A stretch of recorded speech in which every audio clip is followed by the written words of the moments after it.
Hello music fans, especially Babymetal fans. Thank you for visiting my channel. My name is Caeser Pink.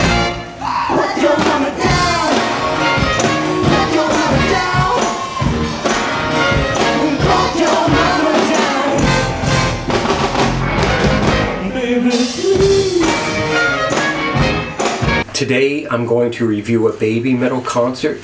It took place at the theater in Madison Square Garden, June 24th, 2025. And I went with my wife and 10-year-old daughter, Susquehanna. Now, there were two opening acts. The first one was called Bloodywood. The name Bloodywood is a play on the term Bollywood, which is the Indian film industry. It says they formed in New Delhi in 2016. They began as a parody band that uploaded metal covers of pop songs on YouTube and only later began to write their own music. They have become India's first metal act to chart on Billboard. Along with the message in their lyrics, which I don't know their lyrics, so I can't comment on that, the band aims to support various social charity causes. With the release of the video for their song Ja Veeri, they gave away prepaid online counseling sessions. In a 2023 interview, one of the members, Kerr, claimed that the band's goal was to channel their angst for the right causes and make people want to do something about them. To begin with, I'm not really a metal fan, so I'm not the greatest person to review them, but I will do my reaction and try to forego my prejudices as much as possible. Now, some interesting things about them were they occasionally had rhythmic shifts that were different than most metal bands. They had two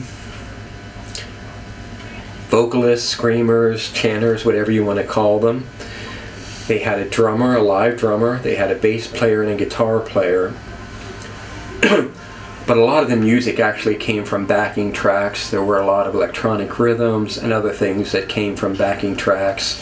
But another interesting thing is they had a guy who played a dhol. I don't know if I'm pronouncing that right, but it's an Indian-style drum that you hold over your shoulders and play with two sticks. But let's listen to a part of one of their songs.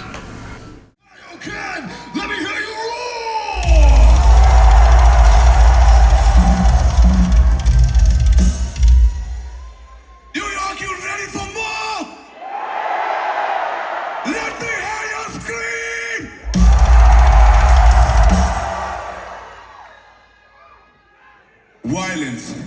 We never advocate violence as a solution for any conflict. But when you are pushed to a corner and there's no option left, sometimes you gotta do what you gotta do. Sexual assault has no place in global society. Either they will hear our words or they will taste our boots. This is another.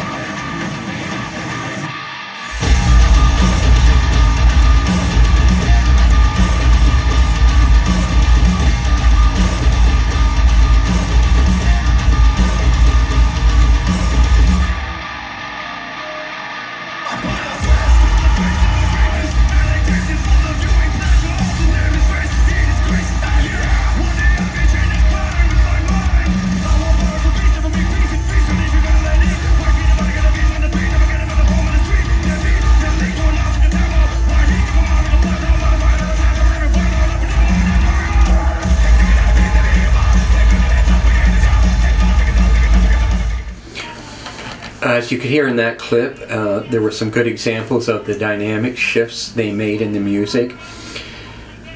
It didn't have a lot of dynamics. It was pretty much at this level the whole time. I always think dynamics helps music be more interesting. If you're just at the top level the whole time, you just become numb to it and it doesn't really affect you. Now, an interesting thing, the two vocalists looked like and acted like and spoke like characters from an action hero movie. When they spoke, there was a lot of fucking, the word fucking used every sentence. I mean, I think the speech was cool in the beginning, saying they never advocate violence unless they're pushed into a corner. And then the song seemed to celebrate that violence that they use when pushed into a corner. It's like, to bring it back to action hero movies, as a friend of mine said after watching a Clint Eastwood movie, he said, and I quote, "He's a good man, but he just has to kill." And a lot of these action hero movies, the writers have to twist themselves up in knots to come up with a plot and a context which gives the hero a chance to go on a murderous rampage. They always try to find a way that his extreme violence is morally justified, and that gives the audience a chance to wallow in and enjoy the violence, yet still feel that it's heroic and morally correct. But they did a very short set, and they appeared on a song for Babymetal, so when Babymetal played that song, they came back up on stage. Now the next group was Black Veil Bride. They're based in Hollywood, California. The group formed in 2006 in Cincinnati, Ohio. Apparently, a Black Veil Bride is a Roman Catholic term used when a woman marries into the church and gives up all the pleasures of life to devote her life to God. It's an interesting thing.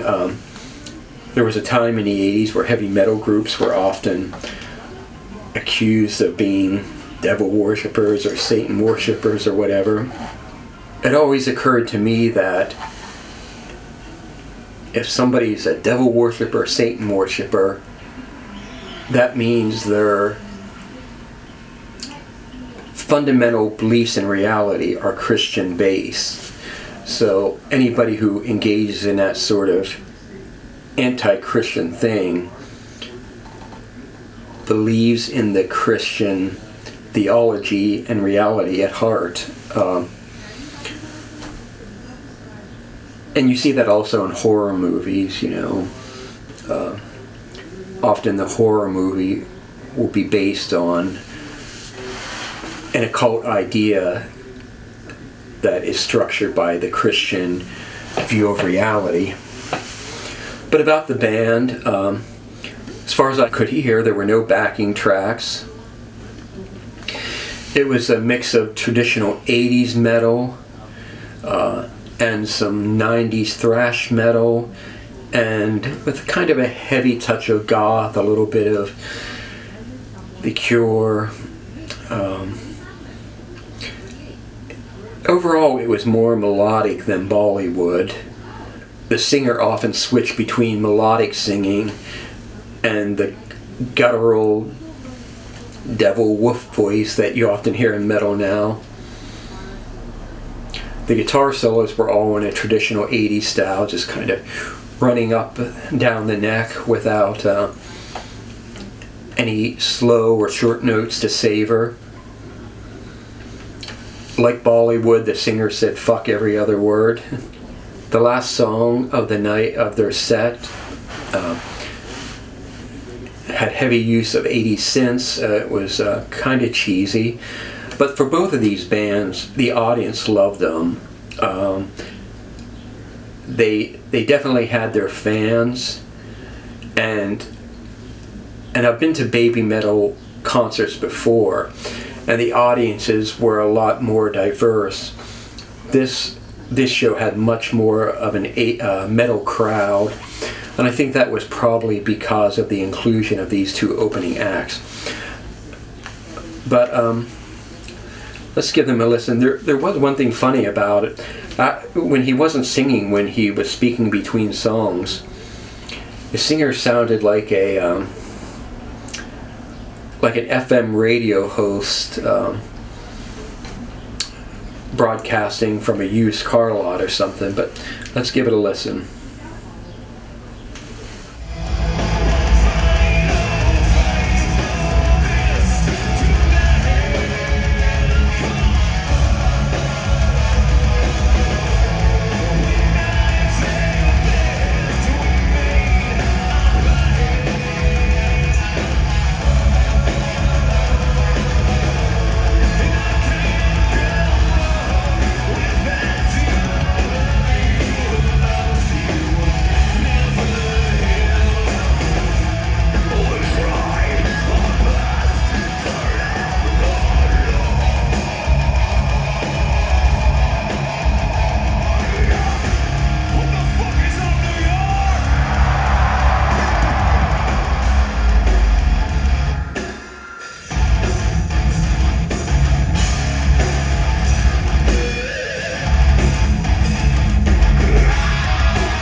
But as I said, I'm not much of a metalhead, but the audience loved it. Now to the main act, Babymetal. Just a little bit of background. They're a Japanese group. They're credited with inventing a new genre of music called kawaii metal. Kawaii means cute. The band formed in Tokyo in 2010. The group is produced by Babymetal. Not only the performers, but everybody involved in them takes on the name metal in their last name or first name. And they're from the talent agency Muse Inc. Their band is known as the Kami Band. Kami, I think, means death or God. Maybe it means God. I'm not sure which.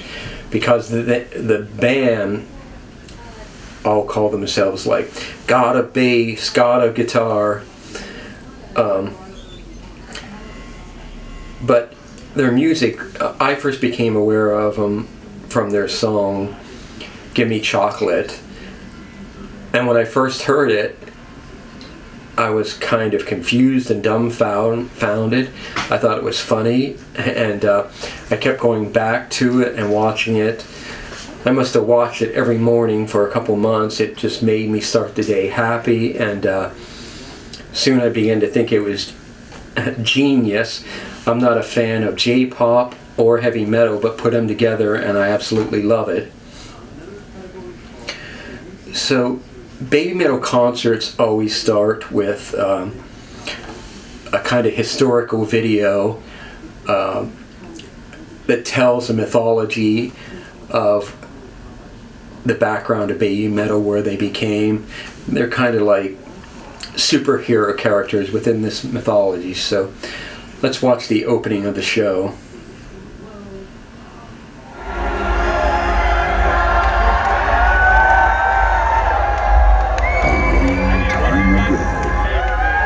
Heavy metal metal galaxy far, far away.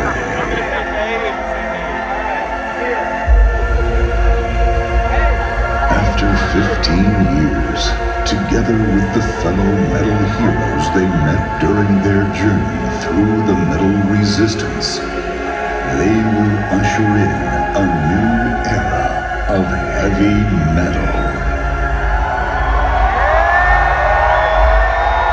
Beyond heavy metal. The spirit of heavy metal, inherited from metal legends, has become metal force and begun a new journey. Metal forth.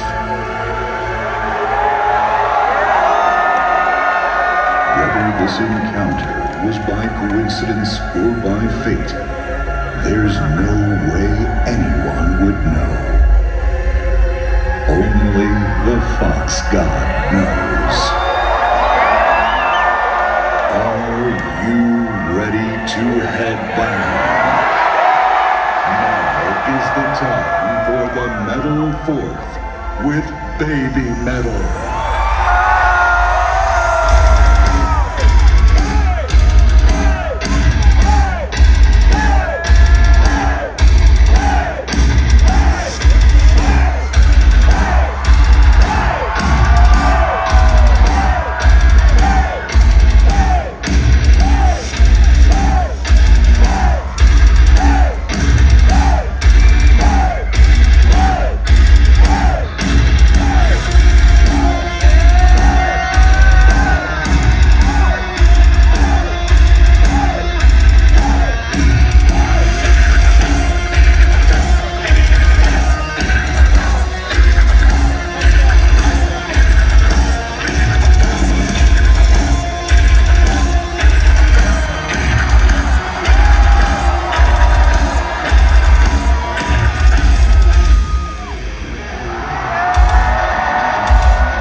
Now, a Babymetal concert is kind of a magical experience. It's so fun. They have the most enthusiastic audiences that I've ever seen. And throughout the night, there are certain rituals that the band and the audience participate in. The opening song, which we heard a bit of, is called Babymetal Death.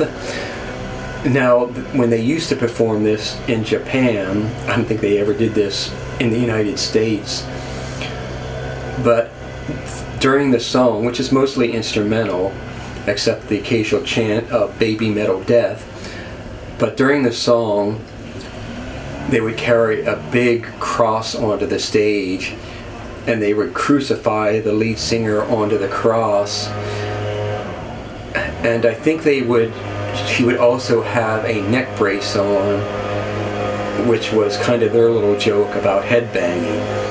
But I'm guessing they took that out when they play in America because it might be too controversial. But let's listen to a little bit more of Babymetal Death.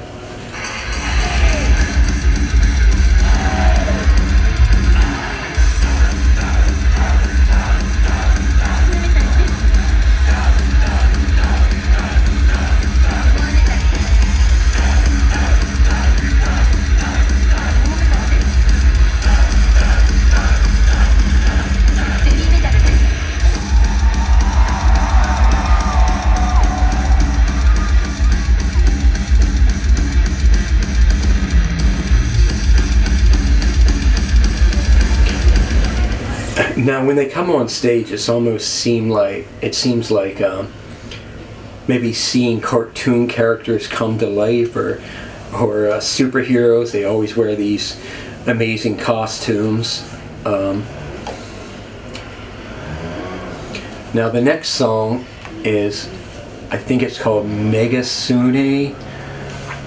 It starts off, it reminds me of that first scene in Hunger Games where there's the eerie woman's voice and the sort of big puppet that turns around. But I find it a very moving song. It's about girls growing into women, and when Babymetal started, they were just 13 to 15 years old. But they start off saying something about being female foxes, and they often have fox masks in their hands. But then it becomes about how girls are becoming the ideal women. Girls are becoming the ideal women, and how they present themselves one way on the outside, but their fears and their sadness are hidden within. Here are some of the lyrics. Ancient maidens, you dance in a transient dream, getting over 1,000 years, you live today. It's all right. Always women are actresses. We're not foxes, not deceiving, but maiden-like female foxes. But let's listen to the song a little.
Again, there you can see how much audience participation there is.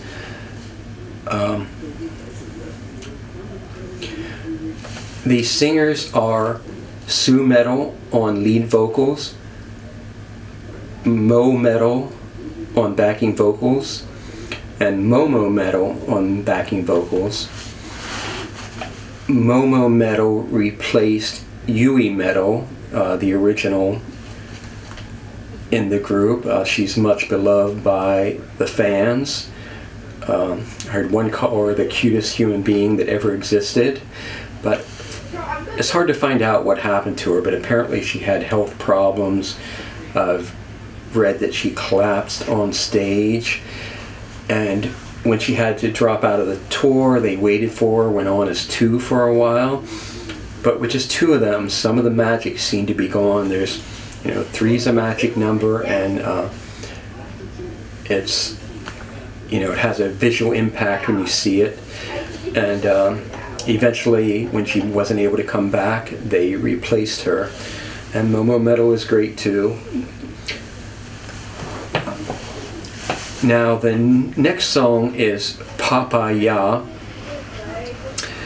There's a guest on that, and since he's not there, they feature him in the video. I think he was a rapper from, I'm not sure whether he is from an Asian country or an Eastern European country, but you'll see another one of the rituals. The guest did this in the original music video, where he has a small towel that he swings around. You'll see Sumetal doing that, and many people in the audience doing that, and it's a cool, fun song, PaPaYa.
The next song that I got a piece of is Metali,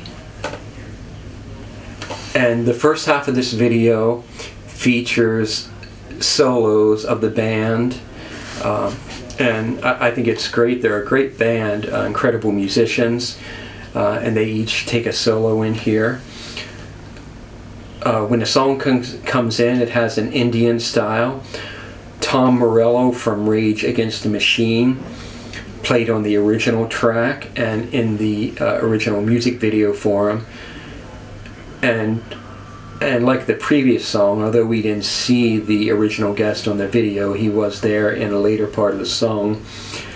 And then in this one you see Tom Morello as well, and at one point he's playing guitar and the 3 singers are sitting on the neck of the guitar as he plays. I think this video may be in 2 parts, but let's start it out.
Stamina to be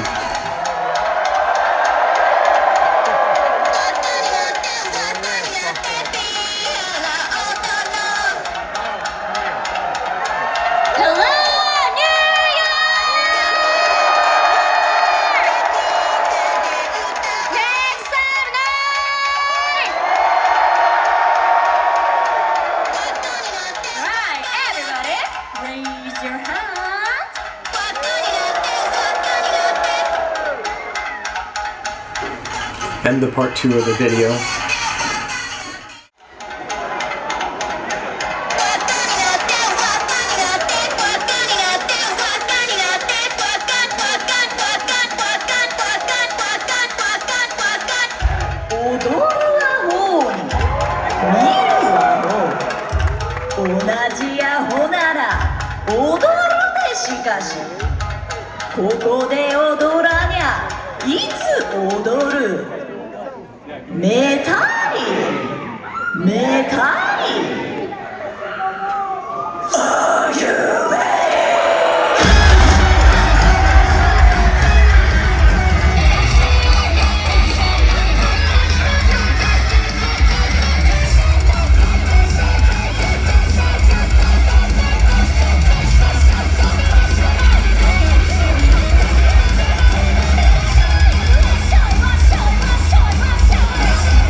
Now, there was a section where you could hear an older woman's voice speaking in the original track and in the music video that's in there, and at the live concert it was on a backing track.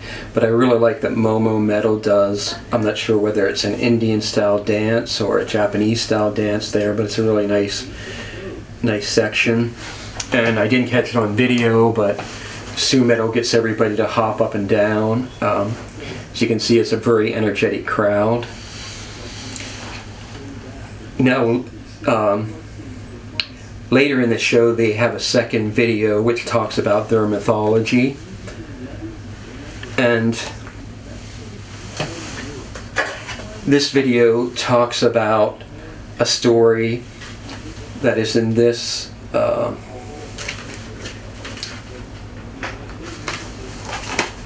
this book. Being a Babymetal fan, I got myself a copy. But let's watch a section of that video.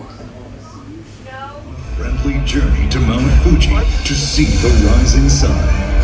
However, they find themselves in trouble. The weather in the mountains is changeable. They are caught in a storm and seem to have gotten lost. They were shivering from the cold and feeling dizzy. To make matters worse, a ferocious-looking bear suddenly appeared in front of them. Each knee sign. Each knee sign. The three sisters chant the magic number 3 for help. At that moment, a miracle happened. When they chanted the number 3, thunder rumbled from the sky, scaring away the ferocious bear and getting them out of trouble.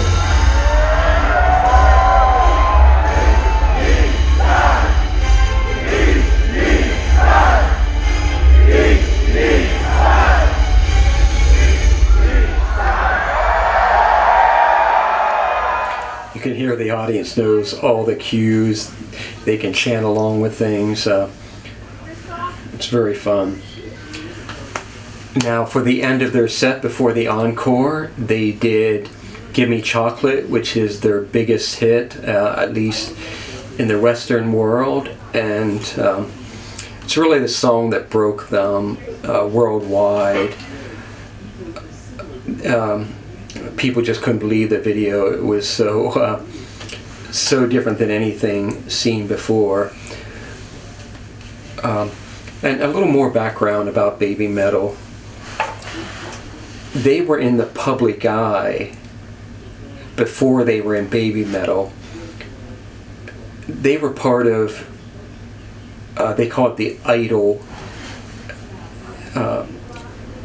idol stars.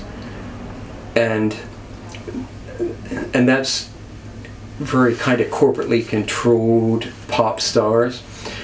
And they were in this group, I forget what it was called, but I think it had like 20 or 25 members in it, all young girls. And it was based around a school theme.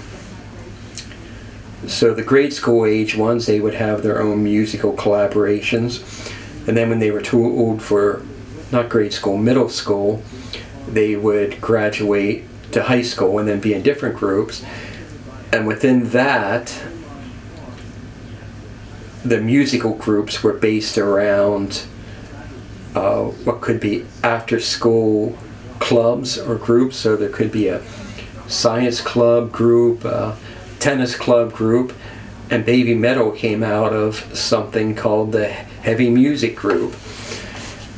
And what happened, my understanding is that there was a guy who worked for this company, and his passion was heavy metal, and on the weekends he would play heavy metal in the local club. So he had the idea of having a heavy metal group backing up some J-pop stars. They chose Sumetal because she had the strongest vocals, and that experiment led to Babymetal, who eventually aged out and became, left that business situation and went out on their own and became worldwide stars. But let's watch a bit of Gimmie Chocolate.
So when they made the original music video for this, excuse me, the two younger girls were 14 and I think Sumetal was 16. So they really looked like babies. It was very cute and very mind-blowing. So when they came out for the encore, they did 3 songs. One of them is an old song, Karate, which I hadn't heard them perform before. Let's listen to a bit of that.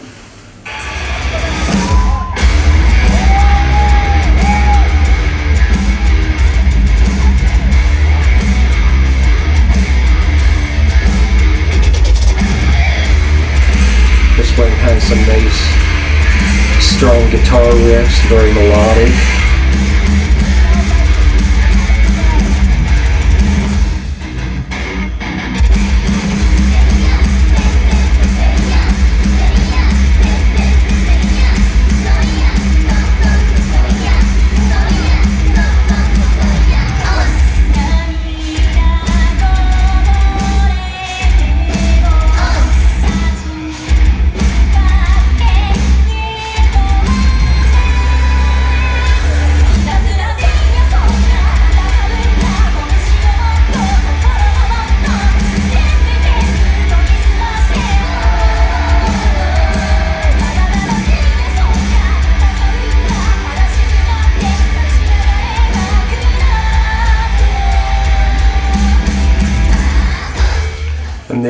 The music video for this was really fun. They were using some kind of magic to fight some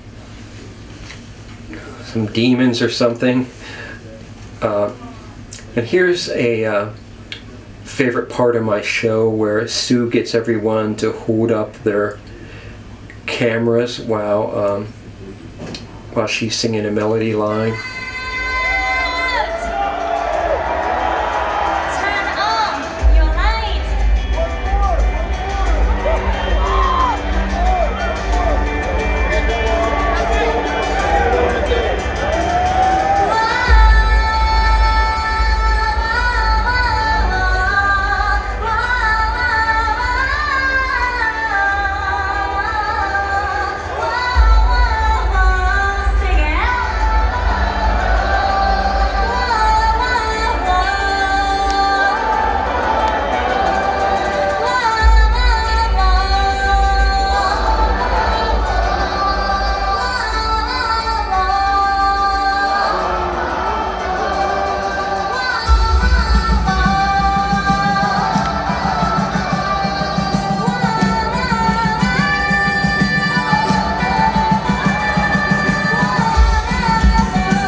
Now, they usually end their shows with a song called Road of Resistance.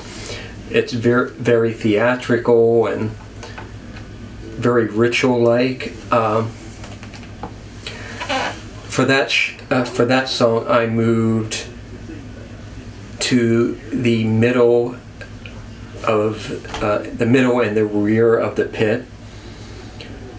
I think this video really captures a lot of the joy and happiness in the Babymetal presentation. It's quite moving to me.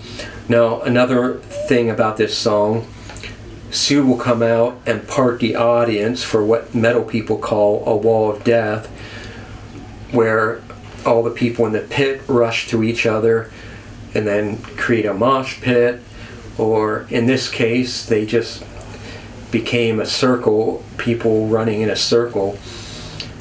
Now, back in the day, mosh pits could be very dangerous and violent things.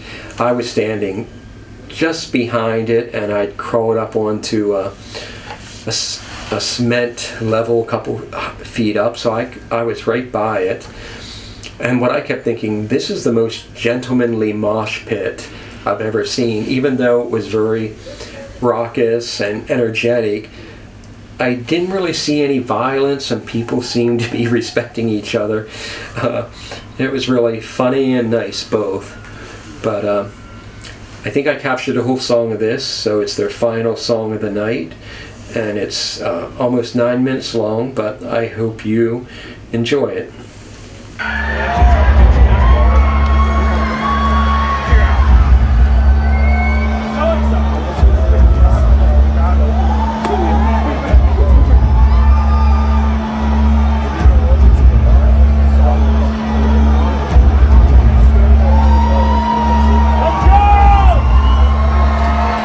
Songs have these moody, ambient introductions, after which the lights will come up and the girls will appear on stage.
Now, before we go forward, I'm going to go back.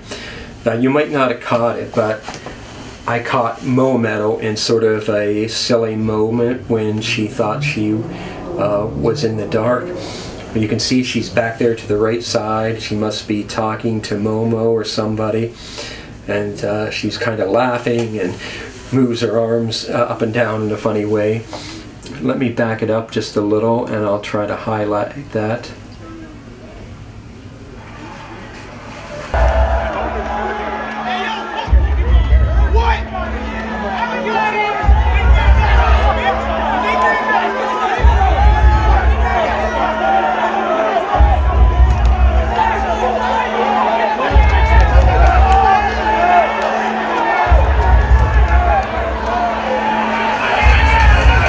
So she's parting the crowd.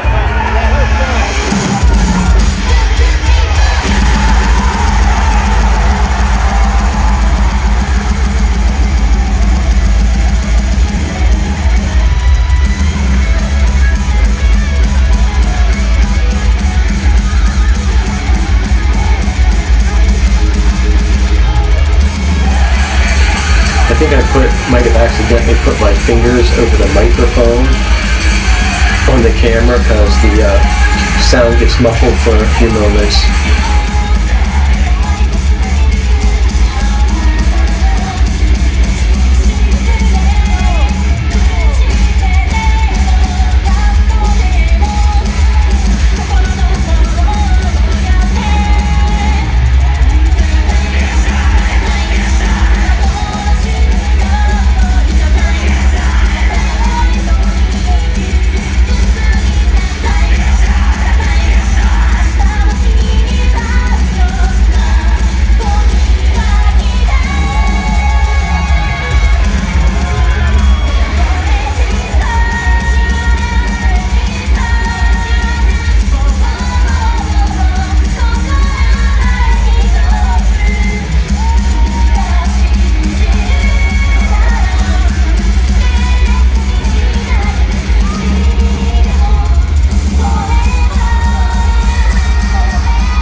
I think this song has a great structure. It keeps going through different sections and really building up from darker moments to more major key feel-good moments.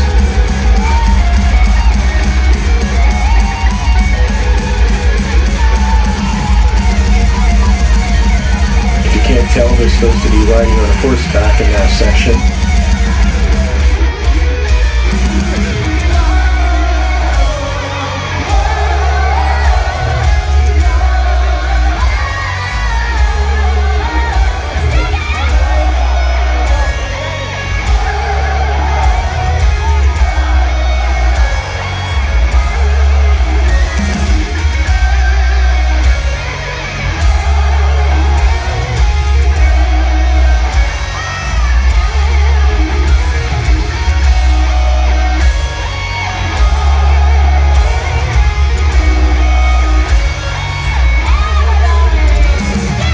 I love this section where the girls are kind of walking around and smiling and being silly. I think a lot of Babymetal fans feel like they've grown up with them, so although they're women in their late 20s now, we still remember them as cute little children.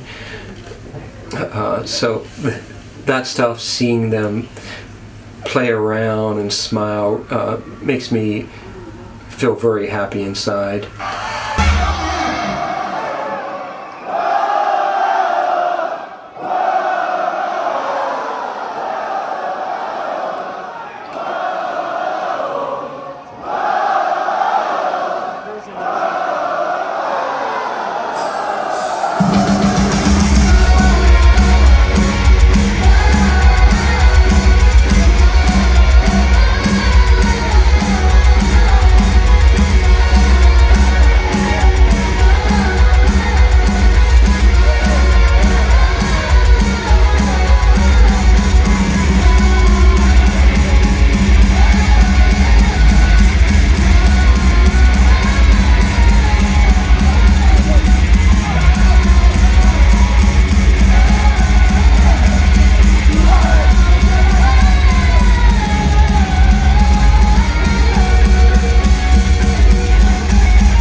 song has such a great complex structure, so many different melodies. It's almost like a piece of prog rock, but the structures all go to building different emotions. Now before we stop, we'll watch the what they have to say to the audience. Now when they first came to America as children, they couldn't speak English at all, so it's fun to hear Sue speaking pretty good English.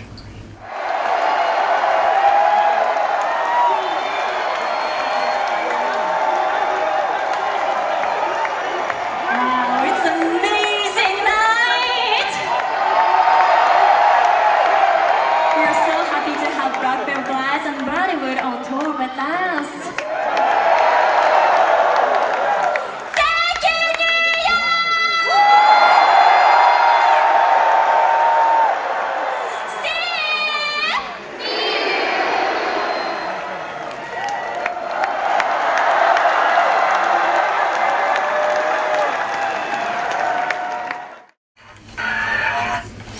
They always end the show by saying "see you."